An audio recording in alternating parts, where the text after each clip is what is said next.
More and more black pilots were proving their ability to fly, but the U.S. military would still not let them fly for their country. The Negro is physically qualified for combat duty, but he is by nature subservient and believes himself to be inferior to the white man. He has not the initiative and resourcefulness of the white man.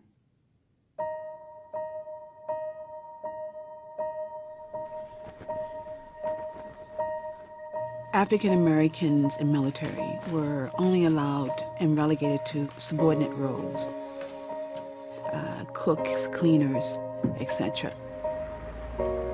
But just before the outbreak of the U.S. entry into World War II, you have blacks who are saying, wait a minute, and we want to fly, we want to participate. A black fighter pilot seems to go contrary to the notion that African Americans are inferior and that fighter pilots are the best of the best. Nazi Germany represented racism on a monstrous scale. In America, black leaders put pressure on the government to prove its founding principles of democracy and justice for all. So what they decided to do was to create an all-black base and train an all-black squadron.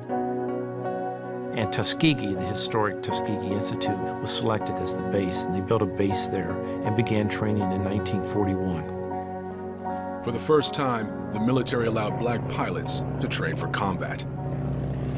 The military set a high bar for acceptance into Tuskegee. Those who got in were smart and experienced. Most of the people who make the initial cuts to be Tuskegee Airmen, these are people who could already fly. So those who got their wings were skilled pilots ready for combat. But not everyone thought they were ready. They said it was an experiment and later learned that they fully expected it to fail. So we were putting our best foot forward. For years they trained, but did not deploy. Finally, with black leaders continuing to pressure the military, the Tuskegee Airmen were sent to Europe as bomber escorts in 1943. By the end of the war, the Tuskegee Airmen had proven their mettle. They were disciplined, accomplished pilots.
The American pilots flying escort now go for every kill they can score.